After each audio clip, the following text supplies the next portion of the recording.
का ये एक फल है जो हमें इस पृथ्वी पर बड़ी सरलता से प्राप्त हुआ है। ऐसे इस रस को क्या करें, ऐसे रस का क्या करना चाहिए? तो कहा कि भैया मुहु रहो रसिका भोले भावु का। बोले आप तो इस रस का पान करो, इस रस को पियो। बोले कौन पी सकते हैं? भागवत का जो रस रहा उसको कौन पी सकते हैं, कौन अधिकारी है? बोले इस रस के अधिकारी हैं रसिका। बोले जो रसिक हैं, जो संत हैं, जो भक्त हैं, जो भगवान के नाम में श्रद्धा रखते हैं, जो भजन करने वाले हैं, ऐसे लोगों को इस रस का अधिकारी बनाया है। ये जब कहा तो आज परीक्षित विराजमान हैं, सुखदेव जी से प्रश्न कर दिया कि प्रभु मेरे मन में इच्छा जगी है, कुछ पूछना चाहता हूं। बोले क्या इच्छा है, क्या पूछना चाहते हो? प्रश्न कर लो। आज प्रश्न किया परीक्षित ने कि महाराज ये बता दो कि ये जो कलयुग आ रहा है, जब परीक्षित को साप नहीं लगा था तब तक तो कलयुग नहीं आया था। जैसे ही परीक्षित को साप लगा और जैसे ही शाप लगने के बाद जब कलयुग ने प्रवेश किया है, तो आज परीक्षित कहते हैं सुखदेव जी से कि महाराज ये जो कलयुग आ गया है, इस कलयुग में मुझे लगता है कि इन सभी जीवों की जो आयु है बहुत छोटी होगी, और इस छोटी सी आयु में ये अपने कल्याण का साधन कैसे ढूंढ पाएंगे, ये अपने कल्याण को कैसे कर पाएंगे, ये जरा आप हमको बता दो। ये एक प्रश्न रहा। आज परीक्षित दूसरा प्रश्न करते हैं कि महाराज कलयुग में जीव अल्पायु का तो होगा, छोटी उम्र का तो होगा, परंतु उस छोटी सी उम्र में भी अनेकों रोगों से ग्रसित होगा, अनेकों बीमारियां उसको घेर के रखेंगी। जब आधी उम्र उसकी भोग में निकल जाएगी, आधी उम्र जब उसकी रोग में निकल जाएगी, तो फिर वो कैसे अपना कल्याण कर पाएगा? ये ही एक उपाय आप हमको बता दीजिए। तीसरा प्रश्न आज परीक्षित करते हैं कि प्रभु एक मन में ये शंका हुई कि भगवान जब अवतार लेते हैं तो उनके अवतार के समय भगवान ने एक अवतार लिया मत्स्य का। मत्स्य का तात्पर्य मछली का रूप भी भगवान ने बनाया। बोले भगवान ने जब मत्स्य रूप धारण किया तो उनका ये रूप धारण करने का उद्देश्य क्या था, ये भी बात बता दो। और भगवान ने अवतार कितने लिए, भगवान ने इस भूमि पर कितने अवतार लिए हैं, ये भी एक बात बता दो। आज जब इस प्रकार की बातें परीक्षित प्रश्न करते हैं, पूछते हैं, तो छठा प्रश्न किया कि प्रभु जब भगवान इस धराधाम पर आए और धाम को जब छोड़ करके गए, तो ये जो एक धर्म है, धर्मः कम शरणं गतः। बोले भगवान के जाने के बाद धर्म किसकी शरण में गया? आज परीक्षित के प्रश्न हुए तो आज बड़े आनंद के साथ गुरुदेव भगवान का ध्यान करने के बाद प्रश्न का उत्तर देना चाहते हैं। बोले प्रभु आपके जो प्रश्न है उनका उत्तर तो दूंगा, परंतु मैं चाहता हूं कि मेरे जो सदगुरुदेव हैं उनका मैं एक बार ध्यान कर लूं। क्यों? क्योंकि आपको प्रश्न के उत्तर देने में सक्षम तभी हो पाऊंगा, तभी हुआ हूं जब उन गुरुदेव की कृपा मेरे जीवन पर हुई है। आज गुरुदेव का ध्यान किया, करता करे न कर सके, गुरु करे सब हो, सात लोक नो खंड में श्री गुरु से बड़ा न को, सत्य की है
सतगुरु जी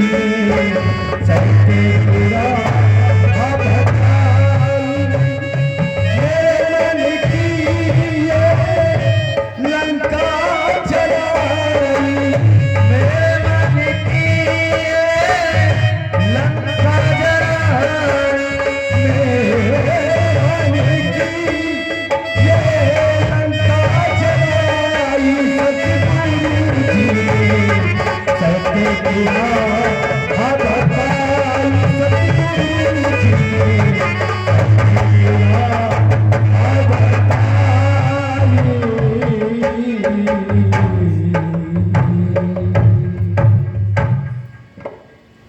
प्रेम से बोलो राधे राधे राधे राधे।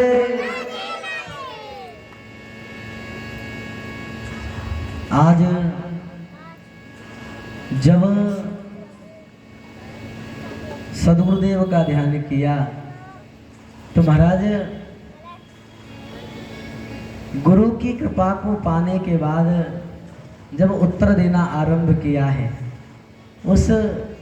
उन सूत जी महाराज के जो गुरु रहे सुखदेव जी महाराज, उन गुरु के चरित्रों का जब निर्माण वर्णन किया गया तो महाराज एक श्लोक आया कि यम प्रव्रजंत मनुपे तमपेत कृत्यं द्वैपायनो विरह कातर आजुहावा।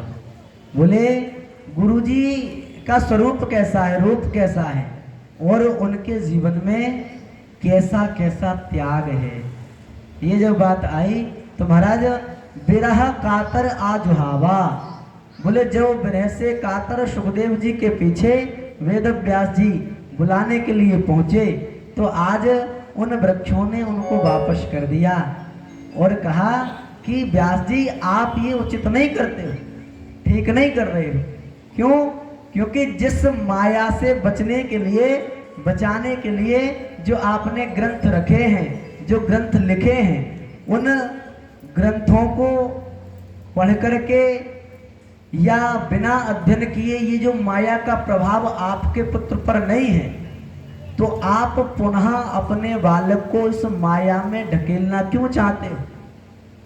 बोले महाराज प्रेम जो हुआ उस प्रेम के कारण हम अपने प्रेमी को फलीभूत नहीं होने देते।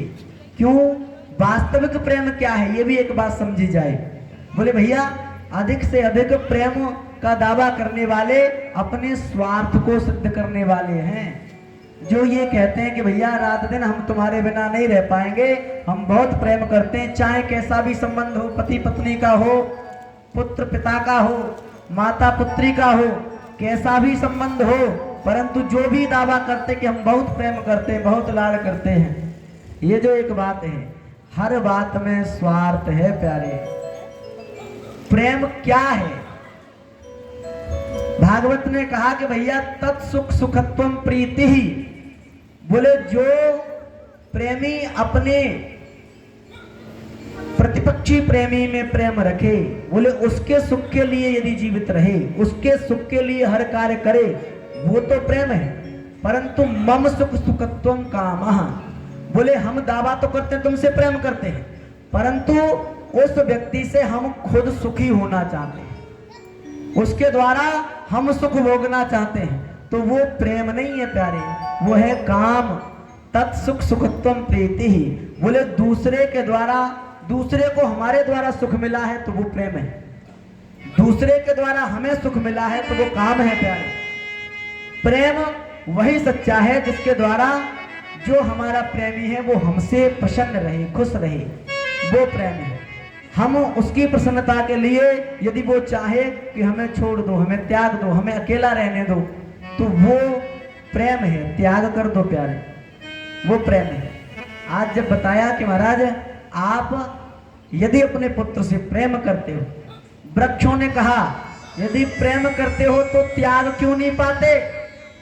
बोले आपके पुत्र का सुख संसार में नहीं है, आप चाहते हैं कि अपने बालक को अपने पास रखें, लाड प्यार से उसका लालन पालन करें, तो उसकी तो ये इच्छा नहीं है, उसका सुख संसार में नहीं, तो आप क्यों बुलाते हो? संसार में क्यों ढकेलना चाहते हो अपने बालक को? आप दावा करते हो कि हमारा अकेला पुत्र है, बहुत प्रेम करते हैं, इसको कैसे छोड़ दें? बोले प्रेमी जो होगा वो त्याग देगा, परंतु आप तो मोह रखते हो, मोह में और प्रेम में बड़ा अंतर है प्यारे। हाँ? मोह जो रखता है वो त्याग नहीं पाएगा, मोह जो रखता है वो प्रेम भी नहीं कर पाएगा, ये भी एक बात है। सच्चा प्रेम नहीं कर पाएगा, दावा तो कर सकता है झूठा, परंतु प्रेम नहीं कर पाएगा। आज सुखदेव जी कह रहे हैं कि देखो, वृक्ष कह रहे हैं सुखदेव जी की ओर से व्यास जी से कि महाराज देखिए, आप जब दावा करते हैं प्रेम करते हैं, तो आपको एक बात बताएं कि एक स्त्री है और एक पुरुष है, उनका भी दावा है कि हम आपस में बड़ा प्रेम करते हैं, वो भी दावा करते हैं कि महाराज हमारा तो इतना प्रेम है कि हम संग में ही भोजन करते हैं, और जो भी कष्ट आता है संग में ही उस कष्ट को भी भोगते हैं। कितनी भी समस्या रहती है हम एक साथ खड़े रहते हैं, परंतु हम कभी भी अलग नहीं होते, लड़ाई झगड़े भी करते हैं तो आपस में ही कर लेते हैं। ये प्रेम का दावा करने वालों के ये एक अपने बचाव में कारण रहे। तो आज सुखदेव जी की ओर से जब वृक्षों ने कहा कि भैया ये जो प्रेम है, ये जो एक स्त्री है एक पुरुष है, आपस में कहते हैं कि भैया हम आपस में बड़ा प्रेम करते हैं, एक दूसरे के बिना रह नहीं पाते, ये जब तक न आ जाए तब तक हम अपने भोजन भी नहीं पाते हैं। ऐसी ऐसी जो बातें बनाने वाले हैं वो कह रहे हैं कि भैया एक दिन ऐसा भी आया कि इन दोनों स्त्री पुरुष में झगड़ा हुआ। ऐसे कौन है जो प्रेमी होंगे वो झगड़ेंगे नहीं प्यारे, ये भी एक बात है। किसी ने कहा कि भैया जहां प्रेम होता है वहां झगड़ा भी होता है, गलत है। जहां प्रेम होगा वहां झगड़ा होगा ही नहीं। प्रेम क्या करता है? प्रेम एक दूसरे को अनुकूल बनाता है। झगड़ा कब होता है? जब प्रतिकूल होते हैं, जब प्रतिकूल होंगे तभी झगड़ा होगा। हाँ? और प्रतिकूल कब होंगे? जब आपस में एक दूसरे को समझ नहीं पाएंगे तब। और भैया जब समझ नहीं पाएंगे तो फिर प्रेम किस बात का है? प्रेम तो एक दूसरे को समझाता है, एक दूसरे की समझ रखता है। तो ऐसी जो बात है भैया, कहा कि प्रेम तो बहुत करते हैं। एक दिन ऐसा आया कि उनमें झगड़ा भी हुआ, रोज होता था, परंतु एक दिन अधिक झगड़ा हो गया, दोनों स्त्री पुरुषों में बहुत झगड़ा हुआ। इतना झगड़ा कि महाराज जो स्त्री है वो इतनी आवेश में, इतनी क्रोध में आ गई कि जिस पुरुष से दावा करती है प्रेमी है, प्रेम करती है, उसी पुरुष को जोर से मारने लगी है, जोर से लात घूंसों से मारती है प्यारे। जब मार लगाए उसमें तो महाराज संयोग ऐसा बना कि उसका जो दरवाजा है घर का, इतनी जोर से लात मारी कि महाराज दरवाजे के बाहर, जिससे प्रेम करती है वो बाहर, संयोग इतना कि महाराज दरवाजे के बाहर एक बड़ा सा नाला बह रहा, और उसी नाले में जाकर के वो गिर पड़े। महाराज गिरे तो नाले का जो बहाव है वो भी काफी तेज है। उस बहाव में वो बहता बहता आगे की ओर गया, और आगे जब गया तो बहुत बड़ा संयोग क्या रहा कि महाराज वो नाला जो है गंगा जी में जाकर के गिरता है, वही नाला। अब उस पहले जब लात लगी तो महाराज बिल्कुल गंदगी में जाकर के गिरा, नाले का संयोग पाया कि महाराज नाले ने जाकर के उसको गंगा जी में जाकर गिरा दिया, पवित्र कर दिया। अब जब उसको लगा कि मैं आ कहाँ गया, तो महाराज गंगा जी को पाया तो और डुबकी लगाने लगा। वृक्ष समझा रहे हैं व्यास जी को, बोले वो गंगा जी को पा करके पवित्र हो गया। पहले जब गिरा था अशुद्ध हो गया, बहुत अशुद्ध हो गया, गंदे नाले में गिरा है। जब गंगा जी में गिरा तो पवित्र हो गया। अब पवित्र जब हुआ तो महाराज वो डुबकी लगाने के बाद जब बाहर अपने सर को करता है तो महाराज क्या देखता है, वही स्त्री जिसके द्वारा उसको मार पड़ी है, वही स्त्री बाहर गंगा के किनारे पर खड़ी है और कह रही है कि प्रभु हमसे गलती हो गई, बोले आप हमें माफ कर दो। कान पकड़ करके माफी मांग रही है, और ये काम उसके रोज के तीसरे दिन का है। रोज बेचारे में मार लगाए और रोज माफी मांगे, और दावा क्या, बोले हम आपसे प्रेम तो करते हैं, प्रेम करती है तभी तो झगड़ती हैं। बोले आपसे प्रेम करेगी तो झगड़ेगी किससे, ये भी एक बात है। बोले झगड़ा क्या पड़ोस में करने जाए, प्रेम जब करते तो आपसे ही झगड़ेंगे। ये जो बात आई तो कहा कि अब हमसे भूल हो गई। स्त्री कह रही है भूल हो गई, आप क्षमा कर दो, अब बाहर आ जाओ। ये जब बात कही तो अब वृक्ष पूछ रहे हैं व्यास जी से कि इतनी सी बात बता दो कि ये जो पुरुष बड़ा प्रताड़ित हुआ है, काम क्रोध से इतना डूबा हुआ व्यक्ति कि महाराज आज जब गंगा जी में गिरा हुआ है तो पवित्र हुआ है, और पवित्र होने के बाद पुनः उसी काम क्रोध रूपी दलदल में वो स्त्री बुलाने के लिए आई है। प्रेम का दावा करती है कि आ जाओ, भूल हो गई, माफ कर दो। अब ये बता दो कि महाराज अब इस पुरुष को उसके पास जाना चाहिए कि नहीं जाना चाहिए।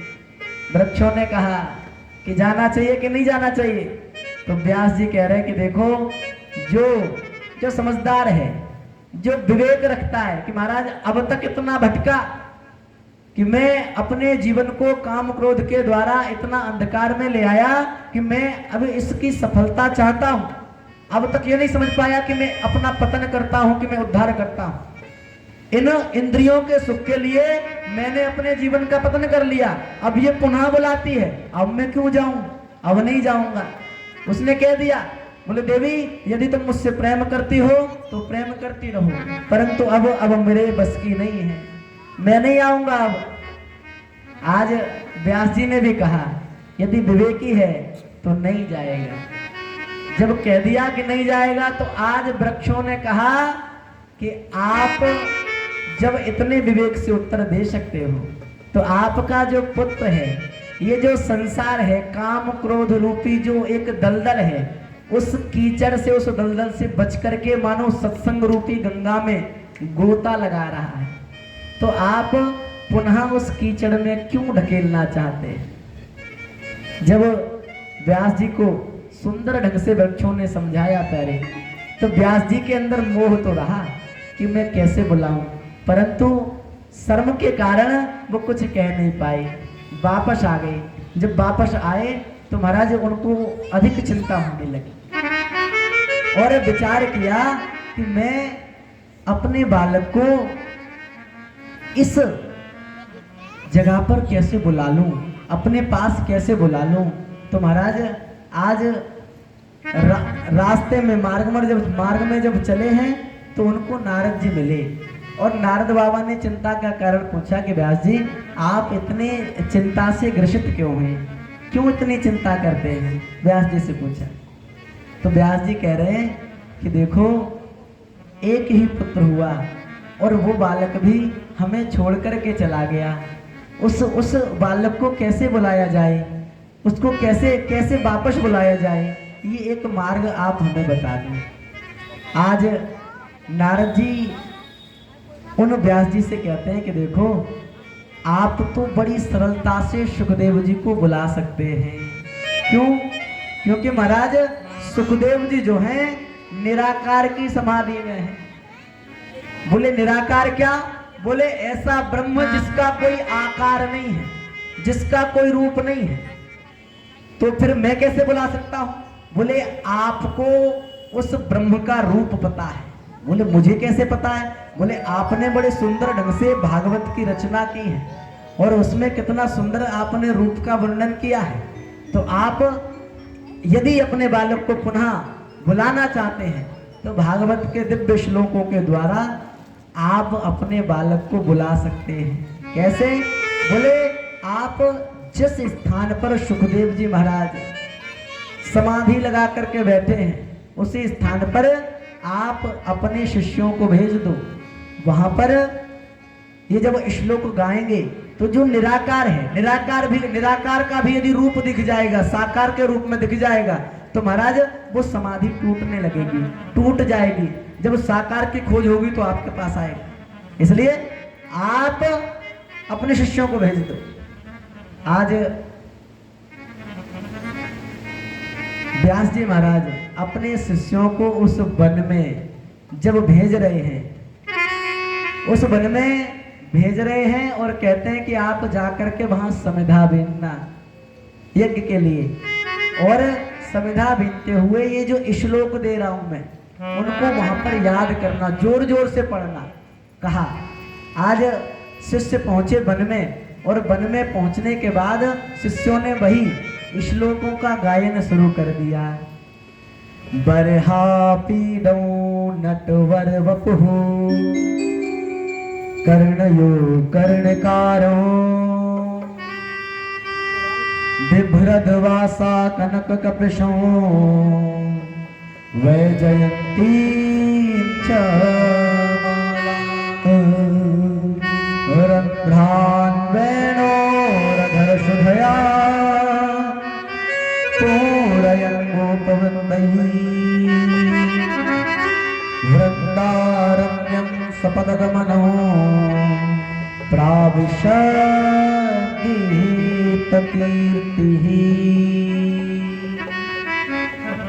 श्लोक आया कि महाराज वरहा पीडम नटवर वपुः, वपुः हमें जो मिला है, जिसमें प्राण रखे गए हैं, वो है शरीर, वो है शरीर।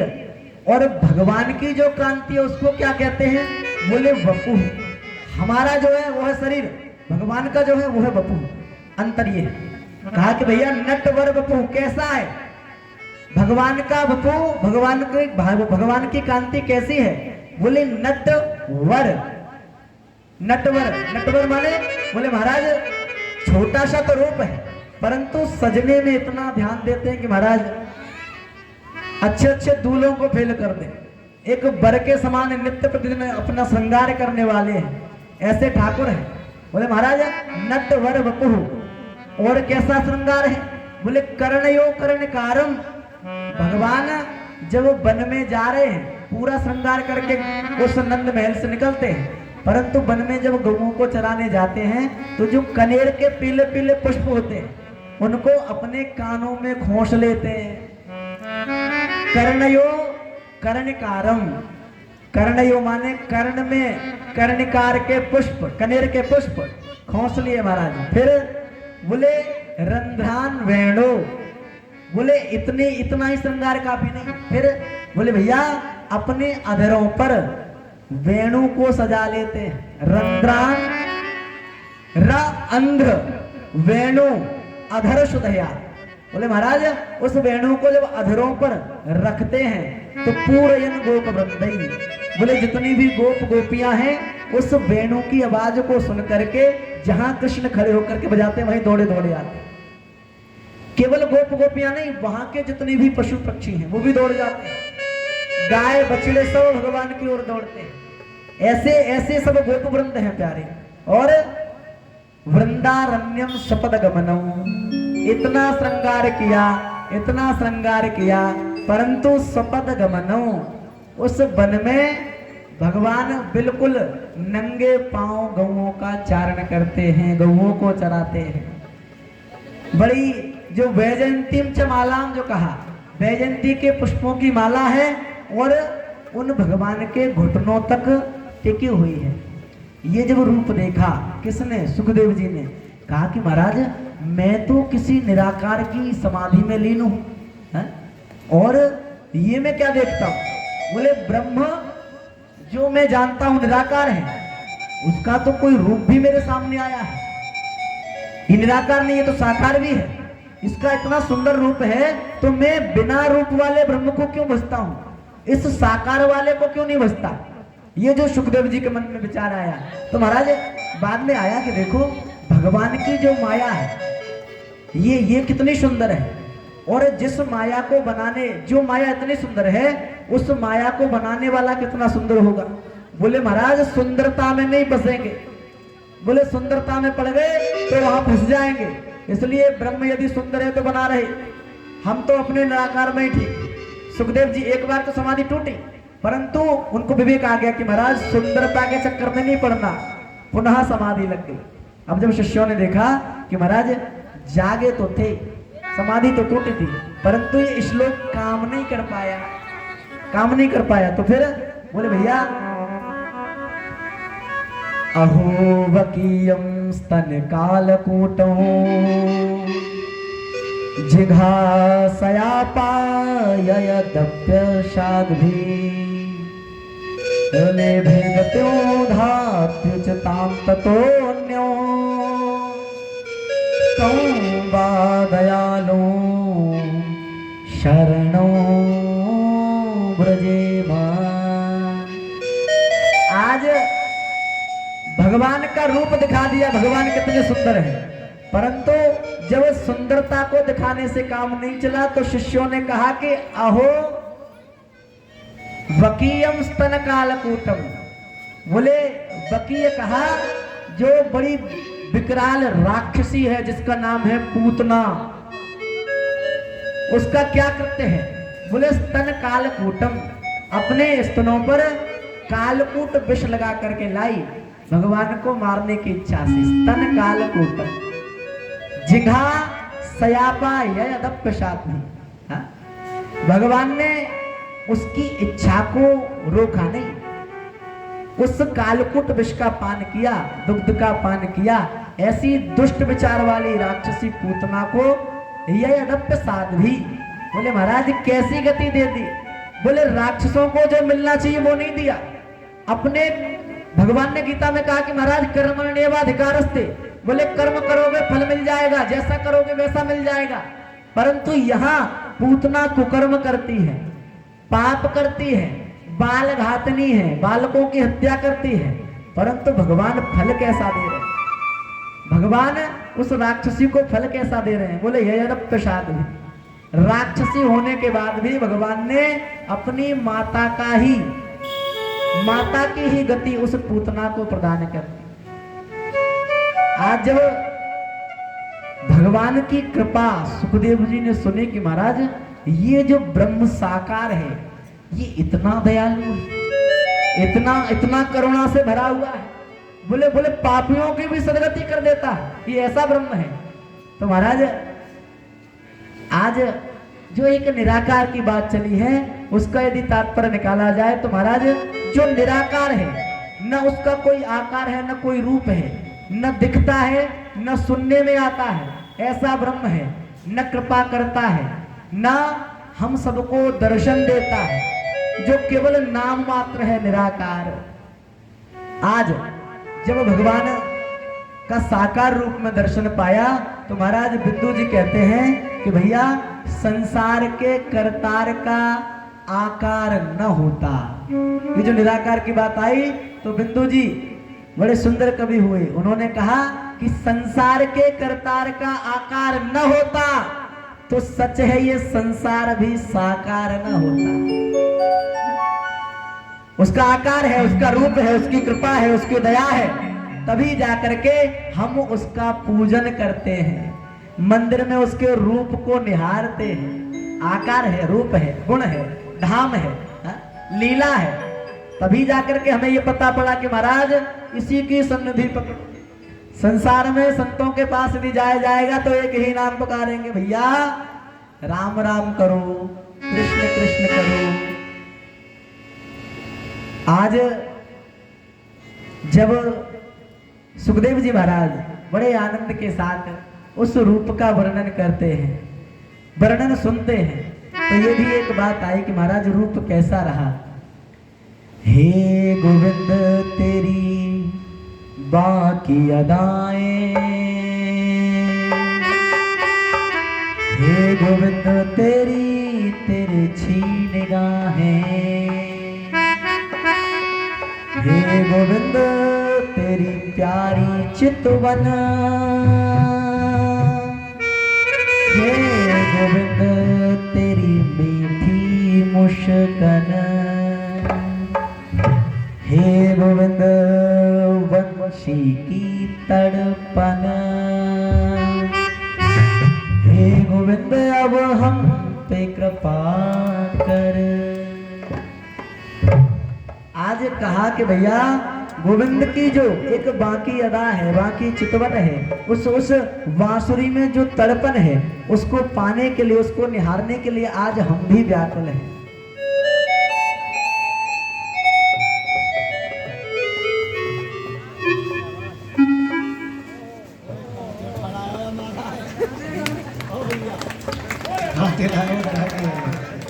वृंदावन में हरि लाल की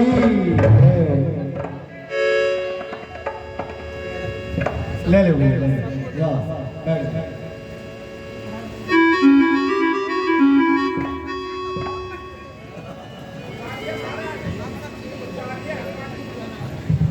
हनुमान जी के भक्त जय हो।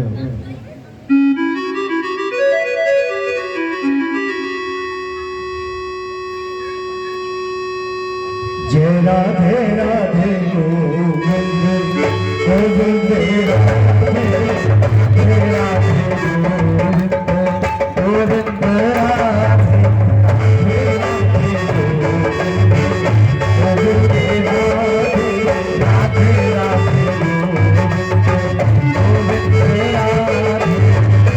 गोविंद गोविंद राधे, राधे राधे गोविंद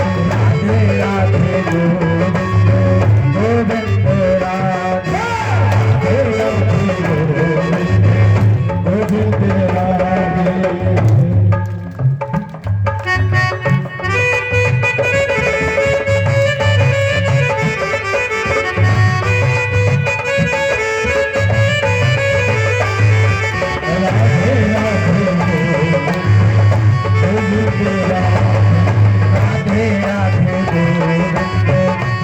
गोविंद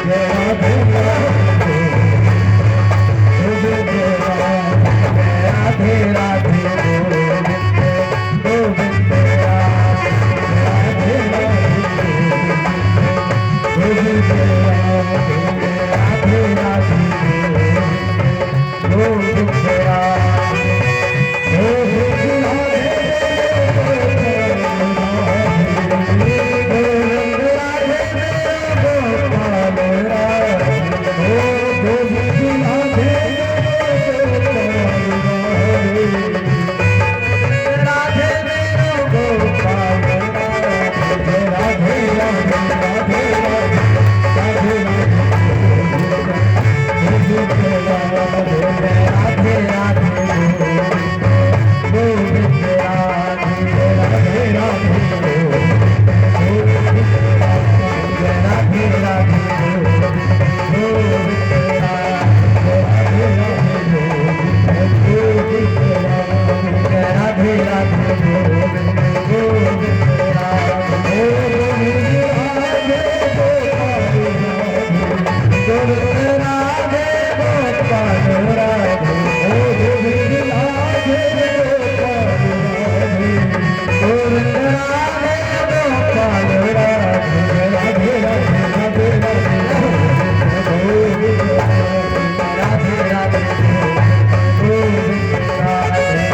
भजन को बंधन को लाइए श्री नाम लगन बरदाई।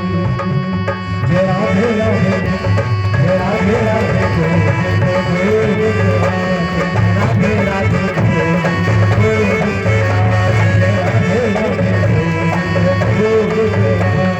राधे राधे गोविंद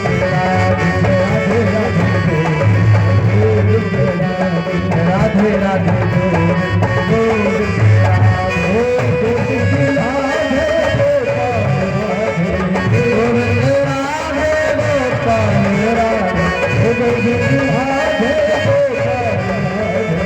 गोविंद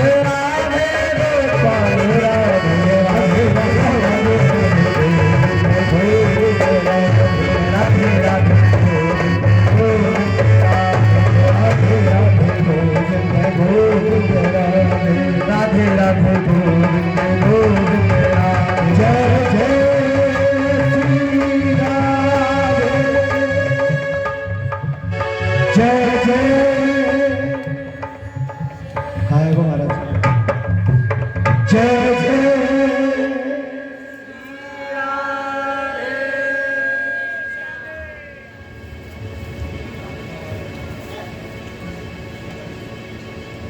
प्रेम से बोलो राधे राधे।